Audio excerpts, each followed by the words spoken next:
the two kind of theorems that we're talking about. So we're going to compare the sides of a triangle.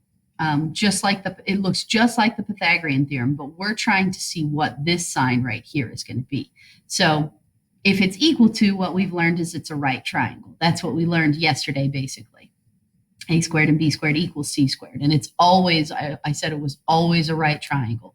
Now, if it doesn't work out, so if your hypotenuse, your biggest side, so they're not always in order, smallest to greatest. So you pick out your biggest side, you put it alone right here. Okay, if it's greater than the other two sides added up, then it's going to be obtuse. Okay, the other theorem is, again, get your C squared alone. If it's less than, it's going to be acute. Just like acute is less than 90, if your hypotenuse is less than, it's acute.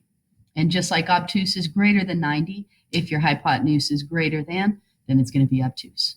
Okay, so for example, here, these 6 right here, these are how your problems are going to look. So find your hypotenuse. Again, they're not always in order least to greatest. Okay, they're definitely switched up on the quiz. So you find your biggest one, that's your hypotenuse. So you want to see if it's going to be less than, greater than, or equal to A squared and B squared. Does not matter which one A and B are, makes no difference. So this is 36, this is 16, and 25. So if you add up 16 and 25, you're going to get 41. Yes, you're going to get 41. So my hypotenuse is less than the other ones. So when your hypotenuse is less than, this will be acute. Okay, so that's all we're doing. Anytime it says classify, that's talking about acute, right, or obtuse. So the second one, I've got some decimals here. The biggest decimal I have, this is like, think of it like money if you have trouble. This would be 60 cents, 40 cents, 30 cents. So 60 cents is going to be your biggest, okay? So if you square, 0.6 squared is going to be 0.36. And then 0.3 squared is 0.09. I'll put a question mark in there. And 0.4 squared is 0.16. So if we add these up, you're going to get 25 cents. Okay, 0.09 and 0.16 gives you 0.25. So 36 cents is greater than 25 cents. Greater than is going to be an obtuse triangle. Okay, the next one, find your hypotenuse, which is 15. 15 is my biggest. And then I've got 11, which is 121. 12 is 144. So we're trying to compare them. So if you add up 121 and 144, I did it ahead of time, so I wouldn't have to think too much, is 265. So in this case, it's less than. So if your hypotenuse is less than, that's going to be acute. You just have to remember to make sure your hypotenuse goes first, okay? Over here, if you don't know, the square root of 3 is something like 1.4. So if you have to compare to figure out which one is your hypotenuse, stick it in your calculator to see the decimal, okay? So now this would be my biggest. So I've got 9. And then a square root of 3 times the square root of 3 is just 3. Okay, so when you square a square root, they just cancel out each other out. And you're just left with the number on the inside. Okay, and then 2 squared is 4. So now I've got 9 is greater than 7. Greater than is going to be obtuse. Okay, over here, 50 is my hypotenuse. That's my biggest. That's going to give you 2,500 because 5 times 5 is 25, and then you just throw 2 zeros on there. Okay, same thing over here. 30 squared is 900, and 40 squared is 1,600. So with this one, it actually equals. So if it equals, that's a right triangle because it works in the Pythagorean theorem. This is a Pythagorean triple. None of these are Pythagorean triples because they don't equal. All right, over here, 11, square root of 11 is like 3 point something, and the square root of 7 is like 2 point something. So 4 is your biggest. If I do square root of 11 squared, that's just going to give me 11. The square root of 7 squared is just going to give me 7. Squared and the square root go away. So this is 16 and this is 18. So 16 is less than. That makes it acute. Okay, so that's the easy part of today's lesson. All you gotta do is find the hypotenuse, do an inequality. Today, the special right triangles, this is the difficult part. So right now we are currently on unit 8, and this is going to get into some trigonometry stuff. The reason why I want to do a quiz just on these specific things is because after this, it gets more so into trigonometry where if you've ever heard SOHCAHTOA before, that's what we'll be doing after this. So next week we'll get into SOHCAHTOA. So today we got special right triangles. This is cute over here. I know I've seen somebody do this before. So right now we're going to have to find x. And these two things you're probably going to write down on a piece of paper, okay? Because these are kind of like the formulas that you're going to use. So I would suggest pausing me and copying down the 45, 45, 90 special right triangle and the 30, 60, 90 special right triangle. So these numbers for the side lengths, those are like your formulas. So pause me, copy them down. I know they don't make much sense right now, but we're going to come back to it. Okay, so if you have trouble remembering things, because I know we're not supposed to use notes or anything like that on quizzes and tests, I want you to remember your formulas because that's what you're going to have to do when you come back to school. Okay, so if you have trouble remembering which one has the square root of 2 and which one has the square root of 3, the way I remember it is this one only has two different numbers. It's got a 45 and a 90. So this triangle only has two different numbers, so you use the 2 with it.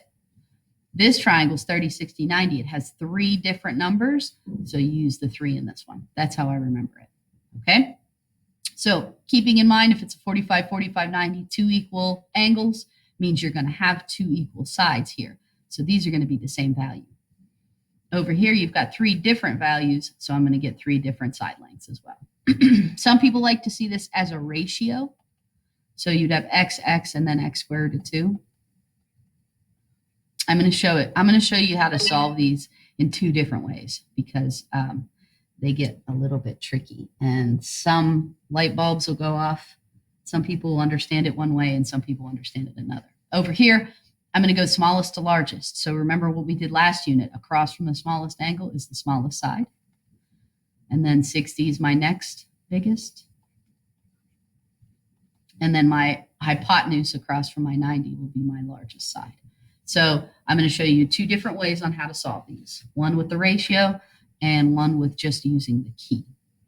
Okay, so start off with the easy examples. I'll get to the more confusing ones tomorrow.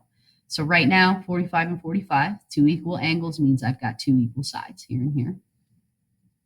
Okay, and then across from your 90-degree angle, that's the one we're looking for. We're looking for hypotenuse. Yes, I know you could do the Pythagorean theorem to figure this one out, which is fine if your numbers work out. Tomorrow's IXL, it will not always work out nicely. You have to do radical form, which means they want a square root in there. Okay, so I know that some of these you can solve certain parts. You couldn't do this one, but this particular one you could do with the Pythagorean theorem, but it's very rare that you're going to be able to do that. Okay, so what I'm going to do is I'm going to show you the, I should use Z's instead of X's. You will use Z's instead because some people get confused when it's X and when it's Z's. So I'm going to use Z's because they always want you to solve for X and people get confused whether it's going to be an X in the problem or a Z. Okay, so I'm going to use Z's. So my ratio is Z, Z, and Z squared root of 2. So if you kind of put them in the same order as those, that's one way to figure these out. So I've got 5, 5, because these are my 5s. And then the hypotenuse is always last. So it's going to be X. So this is one way to figure it out. One way to figure it out would be to see that Z is equal to 5. So if I need to figure out X, I just need to put a 5 in there. So this would actually be 5 square roots of 2. Okay? I don't really like that way, but some people get a light bulb with that. I like to just set it up. So these are my Z's. And then this is my Z square root of 2. So I can see that 5 is equal to Z. And if I have what the variable is, if I have what Z is, I'm done with the problem. I just got to plug it in. So if I plug it in right there, I'm going to get 5 square roots of 2. Okay, over here, across from your 30-degree angle, that's your regular old Z. Across from the 60 is Z square root of 3. And your hypotenuse is your biggest, which would be 2Z. So the reason why I like to do it like this is because you can see where your number is. Wherever your number is, that's what Z is. So this side down here, if I plug that 8 in for Z, it would be 8 square roots of 3. And if I plug in 8 right there for Z, I've got 2 times 8, which is 16. So this side is 16. This side down here is 8 square root of 3. Okay. So I think some people just like it this way because it lines them up. So you'd have z square root of 3, and you'd have 2z. And so I just go least to greatest. Same thing here. So the least one is 8, and then we didn't have this one. So that's just missing. They didn't give me anything there. And then this one would be x. So if z is 8, then x is going to be 2 times 8, which is 16. So either way like that, however works for you. I like the way of putting in the key better. All right, down here, I've got 45 and 45. That means you're going to have 2 equal sides. So this is x, and this will be the same thing. Okay, so if you put your keys in there, 45, 45, 90, you've got z, and then you've got the hypotenuse, which is 2, or z square root of 2. Sorry. Okay, this one's a little different, a little more difficult because you actually have to solve over here because I don't know what z is. So over here, I can solve for z.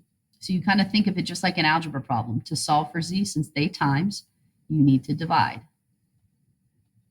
And you can see the square root of 2's, they'll just go away. So you figure out that z is 12. So this is 12, and that is 12. So 12 millimeters for that one, for both sides. Okay, over here is a 30, 60, 90. So across from your 30 is z. I can't really fit it. Across from your 60 is z square root of 3, and your hypotenuse is going to be 2z. Okay, so find the one with the number and then solve it just like a regular algebra problem. I want z, so if I divide by 2, I'm going to get z. Z is just going to give me 12. So over here, x is 12. And right here, I have to plug z in, 12 square root of 3. Okay, so your main objective is to figure out what z is. Once you have z, you can plug it into the other 2 sides to find your problem. Okay, same with 3, 45, 45, 90. So that means you're going to have 2 equal sides. So the 2 45s basically will be connected to the 2 sides. Okay, your hypotenuse is the one that's different. So if I put my key in there, I've got z, and z square root of 2. Okay, so I've got z. I don't have to do any solving. I've got my z equals 12, so all I have to do for this one is plug it in. Inches. Okay, over here, across from your 30, that's going to be z. Across from 60, that is z square root of 3. And your hypotenuse is going to be 2z. So once you have this little formula, this key set up, then you find the one with the number 18, this one right here. And this time I have to solve for z. They're timesing by 2, so you're going to divide. So you get z is 9. So this side is 9. This side for x, I'm going to plug in 9 right here. And it's going to be 9 square root of 3. So these are the 2 sides. Sometimes they only ask you to solve for x, which in this problem technically you'd be done. But probably on the quiz, you're going to be asked for both sides.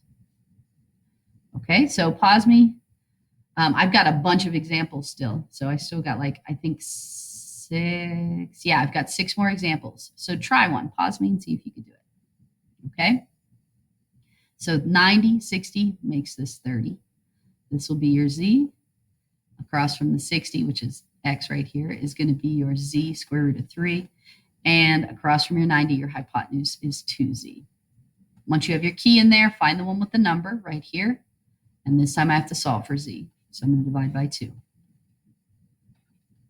So z is 6. So down here, this side is 6. X, the one they're actually looking for, is 6 square root of 3. You just plug that number in for z. Okay? Next, I've got 2 equal sides, which makes this a 45, 45, 90. If you have 2 equal sides, you have 2 equal angles. Okay? So if that's 90, these have got to be 45. So that means this is z, and then z square root of 3. Okay? So I've already got z right there. I already know that z is 20, so I don't have to do any solving. That means this side is 20, and that means that x, the one they're looking for, is 20 square root of 3 feet. Okay? All right, 4 more examples. You'll have a worksheet tonight. I can't remember how many I gave you. I think it was 9 like these, and then I think it's 6 like the original easier ones. Okay, so pause me and try these now that I've done a few. I know they're confusing, but you're not going to know if you're getting them right or not on the worksheet. So I'd like you to pause me, try these, and see if you can actually get these answers on your own. Okay, 2 equal sides means 2 equal angles. So these are 45, 45, 90. Okay, these are your z's. The equal sides are your z's. The hypotenuse is the one that's different, z squared root of 2. So for this one, I actually have to solve, and I have to get z alone. So I have to divide by the square root of 2. So that's my actual z. Tomorrow, we're going to learn something called rationalizing the denominator, because you are not supposed to leave the square root of 2 in the bottom of a fraction. I'm not going to get into that today, because none of those are like that on your homework tonight. So I don't want to get into that today on how to solve for that. So right now, we're just going to say both of these, x and y, are 10 squared divided by the square root of 2. We'll fix that tomorrow. Okay? Over here, same thing, 45, 45, 90. If you've got a 90-degree angle and 2 of them are equal, then they are 45s. So that means this is z and this is z. Your hypotenuse is z squared root of 2. Okay, so I've got my z right here. The one with the number I've already got. So y is going to be equal to 4, because z is 4. And over here, x is going to be 4 square root of 2. Okay. Finally, the last two, across from your 30. Sometimes I just leave out 1. If you've got a 30 and a 90, you just subtract from 180 and you get 60. Okay, so across from your 30, that's your z. Across from the 60 is z squared root of 3. And your hypotenuse is 2z. Find the one with the numbers, this one. And this time I have to do a little algebra. So I'm going to solve for z. So z is 8. So I'm going to plug it in there to get x. And then over here, z is 8. I'm going to plug it in there to get y. Okay. 60, 90 means this one has to be 30. So that's my z. Across from the 60 is my z square root of 3. And my hypotenuse is 2z. Okay, find the one with the number right here. I don't have to do any solving. I've already gotten z. Z is 5. So this is 5 square root of 3 for your x value. And then 2 times 5 is going to give me my y value, which is 10. Okay, I know it's confusing. I know it's tough. That's why I kind of saved ones like this one up here for tomorrow. And on your worksheet, you're only going to have other ones like these without the square roots in the bottom. If you do divide by a square root, I think they all cross out on the worksheet. It works out nice.